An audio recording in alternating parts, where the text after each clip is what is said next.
ইয়ারফাইল্লাহুল্লাযীনা আমানু মিনকুম ওয়াল্লাযীনা উতুল ইলমা দারাজাত। আল্লাহ পাক রব্বুল আলামিন বলেন, তোমাদের মধ্যে যারা ঈমান এনেছে, ঈমান আনার পরে যাদেরকে আমি জ্ঞান দান করেছি, যারা এই জ্ঞান দ্বারা হলো যারা দ্বীনি জ্ঞান অর্জন করেছে, তাদেরকে আমি দ্বীনি জ্ঞান দান করেছি।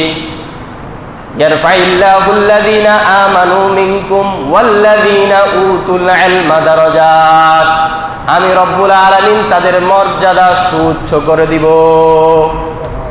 আল্লাহ পাক রব্বুল আলামিন নিজে বলেন, যারা ঈমান এনেছে তোমাদের মধ্যে, ঈমান আনার পর আমি তাদেরকে জ্ঞান দান করেছি, তাদের মর্যাদা আল্লাহ পাক রব্বুল আলামিন সুউচ্চ করে দিবেন। ইলমা দারাজাত, সুউচ্চ করে দিবেন, সবার উপরে করে দিবেন। কাদের? যারা ঈমান আনার পরে দ্বীনের জ্ঞান অর্জন করেছে। কিসের জ্ঞান? দ্বীনের জ্ঞান, কোরআন হাদিসের জ্ঞান যারা অর্জন করেছে, রব্বে কারীম বলেন আমি রব তাদের মর্যাদা সুউচ্চ করে দিব, মানে সবার উপরে করে দিব। এর দ্বারা বোঝা যায় যারা কোরআন হাদিসের জ্ঞান অর্জন করে আলেম হয়েছে, তাদের মর্যাদা অন্যান্য লোকদের চেয়ে বেশি না কম? বেশি। এজন্য এই যাদের মর্যাদা বেশি তাদেরকে আমরা মর্যাদা দিতে হবে। এটা কে বলেছেন? আল্লাহ পাক রব্বুল আলামিন। কারণ যাদের মর্যাদার কথা রব বলেছেন তাদেরকে অবশ্যই আমরা সম্মান দিতে হবে, সম্মান করতে হবে।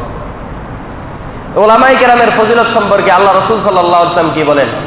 ক্বালা রাসূলুল্লাহ সাল্লাল্লাহু আলাইহি ওয়াসাল্লাম, ফাদলুল আলিমি আলাল আবিদি কাফাদলি আলা আদনাকুম, আও কামা ক্বালা আলাইহিস সালাতু ওয়াসসালাম। রাসূলুল্লাহ সাল্লাল্লাহু আলাইহি ওয়াসাল্লাম বলেন, সাহাবাদেরকে উদ্দেশ্য করে বলেন, তোমাদের মধ্যে থেকে, তোমাদের মধ্যে সর্বনিম্নে একেবারে নিচে যে ব্যক্তি, তোমাদের মধ্যে সর্বাপেক্ষা ছোট ব্যক্তি হইতে আমি নবীর মর্যাদা যত বেশি। রাসূল বলেন, একজন আবেদ যে আল্লাহর ইবাদত করে তার চেয়ে একজন আলেমের মর্যাদা এত বেশি। সুবহানাল্লাহ।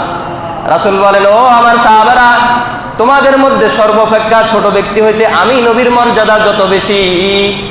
একজন আবেদ, সাধারণ একজন আবেদ আল্লাহর বান্দার চেয়ে একজন আলেমের মর্যাদা তোমাদের চেয়ে আমি নবীর মর্যাদা যত বেশি, একজন আবেদের চেয়ে একজন আলেমের মর্যাদা তত বেশি।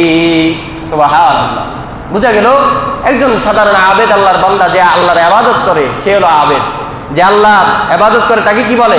আবেদ। আল্লাহর ইবাদত করে, তার চেয়ে একজন আলেমের মর্যাদা, সাহাবায়ে কেরাম থেকে রাসূলের মর্যাদা যত বেশি, একজন আবেদের চেয়ে একজন আলেমের মর্যাদা তত বেশি। তাহলে সাহাবায়ে কেরাম থেকে রাসূলের মর্যাদা কত বেশি ছিল, তদ্রূপ একজন আবেদ সাধারণ মানুষ থেকে একজন আলেম হাফেজের মর্যাদা রব্বে কারীম এত বেশি, রাসূল বলেছেন। এজন্য আমরা এই সম্মানিত ব্যক্তিদেরকে সম্মান করব। অন্য হাদিসে আল্লাহ রাসূল সাল্লাল্লাহু আলাইহি ওয়াসাল্লাম কি বলেন? আল্লাহ রাসূল সাল্লাল্লাহু আলাইহি সাল্লাম বলেন, আসমানের তারকারাজির চেয়ে চাঁদের মর্যাদা যত বেশি। কিসের চেয়ে? বলেন কিসের চেয়ে? আসমানের তারকারাজির চেয়ে চন্দ্রের চাঁদের মর্যাদা যত বেশি। একজন আবেদের চেয়ে একজন আলেমের মর্যাদা ওই তারকার চেয়ে চাঁদের মর্যাদা যত বেশি, একজন আবেদের চেয়ে একজন আলেমের মর্যাদাও তত বেশি। সুবহানাল্লাহ। একজন আবেদের চেয়ে একজন আলেমের মর্যাদা এত বেশি, যেমন তারকারাজির চেয়ে চন্দ্রের মর্যাদা যত বেশি। এজন্য এই সমস্ত সম্মানিত লোকদেরকে আমরা সম্মান করব, এদেরকে মর্যাদা দিব। অন্য হাদিসে এই আলেমদের মর্যাদা সম্পর্কে আল্লাহ রাসূল আবার ইরশাদ করেন, ক্বালা রাসূলুল্লাহ সাল্লাল্লাহু আলাইহি ওয়াসাল্লাম, ইন্নাল উলামা ওয়ারাসাতুল আম্বিয়া। আল্লাহ রাসূল সাল্লাল্লাহু আলাইহি ওয়াসাল্লাম বলেন, আলেমগণই পয়গম্বরগণের ওয়ারিস। আলেমগণই পয়গম্বরগণের ওয়ারিস। মনে রাখবেন, আমরা যারা দুনিয়াতে বসবাস করি আমাদের ওয়ারিস সম্পত্তি, আমরা বাবার ওয়ারিস সম্পত্তি পাই, টাকা পয়সা, ধন দৌলত, জায়গা জমিন। কিন্তু আলেমরা এই টাকা পয়সা, ধন দৌলতের মালিক হয় না। আলেমরা হয় এলেমের। কিসের? এলেমের। নবীদের ওয়ারিস সূত্রে তারা কিসের মালিক হয়? এলেমের। এজন্যই নবী বলেছেন, আলেমগণ এই পয়গম্বরগণের ওয়ারিস। নবী এই কথা বলেন নাই আমি নবী মুহাম্মদের ওয়ারিস। নবী বলেছেন আলেমগণ পয়গম্বরগণ, যত পয়গম্বর এসেছে মুহাম্মদ সাল্লাল্লাহু আলাইহি ওয়াসাল্লাম পর্যন্ত সকল নবীদের, সকল পয়গম্বরদের ওয়ারিস কারা? আলেমরা। কারা? আলেম। এজন্য এরা এত সম্মানিত যে নবীদের ওয়ারিস। অন্য হাদিসে আল্লাহ রাসূল বলেন, ইন্নাল উলামা ওয়ারাসাতুল আমবিয়া লাম ইউরিসু দিনারাও ওয়ালা দিরহামা ইন্নার ওয়ারিসুর রাসূল ইলম। আল্লাহ রাসূল সাল্লাল্লাহু আলাইহি সাল্লাম বলেন যে ওলামায়ে কেরাম হলো আলেমগণ হলো পয়গম্বরগণের ওয়ারিস। এই আলেমরা অন্য কোনো দিনার আর দিরহামের মালিক হয় না ওয়ারিস সূত্রে, তারা মালিক হয় ইলমের। কিসের? ইলমের। তারা অন্য কোনো, আমরা তো মালিক হই ওয়ারিস সূত্রে বাবার ধন সম্পদের, তো আলেমরা এটা নয়, আলেমরা হয় নবীদের ওই ইলমের কি হয়? ওয়ারিস হয়। এজন্য আপনার এলাকার ইমাম, আপনার এলাকার খতিব, আপনার এলাকার মাদ্রাসার শিক্ষককে মহব্বত করবেন কেন, ভালোবাসবেন কেন, সম্মান দিবেন কেন? তাদের ভিতরে আল্লাহ রাসূলের কি আছে? ইলম আছে। কোরআন হাদিসের কি আছে? ইলম আছে। এজন্যই তাদেরকে সম্মান, অন্য কিছু নয়।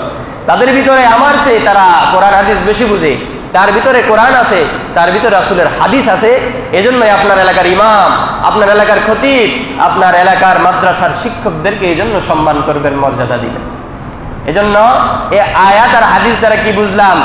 আলেমদের মর্যাদা বেশি না কম? এজন্য এই আলেমদেরকে আমরা মর্যাদা দিব, আলেমদেরকে মর্যাদা দিব। সব কথার এক কথা হলো যে আলেমরা তো আমাদের ইমাম হয়, আলেমরাই তো আমাদের কি হয়? ইমাম হয়। হাফেজরাই তো আমাদের কি হয়? ও ভাই, ও আমার যুবক ভাইয়েরা, ও আমার বৃদ্ধ বাবারা, একটু কি চিন্তা করে দেখছেন যে এই ইমামতির জায়গায় কে ছিলেন? আপনি যদি আপনার ইমামকে জিজ্ঞাসা করেন, ভাই আপনার আগে এই মসজিদে এই স্থানে এই ইমামের স্থানে কে ইমামতি করেছে, তিনি একজনের নাম বলবেন। তিনাকে যদি জিজ্ঞেস করা হয় আপনার আগে এই মসজিদে মেহরাবে কে ইমামতি করেছে, তিনি আরেকজনের নাম বলবেন। ক্রমান্বয়ে যাইতে যাইতে একজন না একজন বলবে আমার আগে ইমামতির স্থানে ইমামতি করেছেন সাইয়্যিদুনা আলী রাদিয়াল্লাহু তাআলা আনহু। সুবহানাল্লাহ। আলী রাদিয়াল্লাহু তাআলা আনহুকে যদি জিজ্ঞাসা করা হয়, তিনি আরেকজনের নাম বলবেন। ক্রমান্বয়ে যাইতে যাইতে বলবেন, একজন বলে বসবেন যে এই ইমামতির স্থানে আমার আগে ইমামতি করেছেন সাইয়্যিদুল মুরসালিন খাতামুন নবিয়্যিন হযরতে মুহাম্মদ মুস্তাফা সাল্লাল্লাহু আলাইহি ওয়াসাল্লাম। এই ইমামতির স্থান সেটা। এই ইমামতি স্থান সোজা মোজা কথা নয়। যে ইমাম হয় তাকে এমন মর্যাদা দেন দিন, যেমন এই কথা মনে করে মর্যাদা দিব যে ইমামতির স্থানে এই মেহরাবে এক সময় এই মেহরাবে ইমামতি করেছেন কে? বিশ্বনবী হযরতে মুহাম্মদ মুস্তাফা সাল্লাল্লাহু আলাইহি ওয়াসাল্লাম। এটা সেই স্থান। এই সেই স্থানে যে দাঁড়ালো তাকেও ওরকম মর্যাদা দিতে হবে। এজন্য আমরা উলামায়ে কেরামকে, আলেমদেরকে যথাযথ মর্যাদা দেওয়ার চেষ্টা করব। আল্লাহ পাক রব্বুল আলামিন তৌফিক দান করে, সকল বলেন আমিন। আলেমদের জন্য যারা ইলমে দ্বীন অর্জন করে তাদের অনেক মর্যাদা, অনেক মর্যাদা। কোরআন যারা শিখায় তাদের অনেক মর্যাদা। আল্লাহ রাসূল সাল্লাল্লাহু আলাইহি ওয়াসাল্লাম অন্য হাদিসে ইরশাদ করেন, ক্বালা রাসূলুল্লাহ সাল্লাল্লাহু আলাইহি ওয়াসাল্লাম খায়রুকুম মান তাআল্লামাল কুরআনা ওয়া আল্লামা।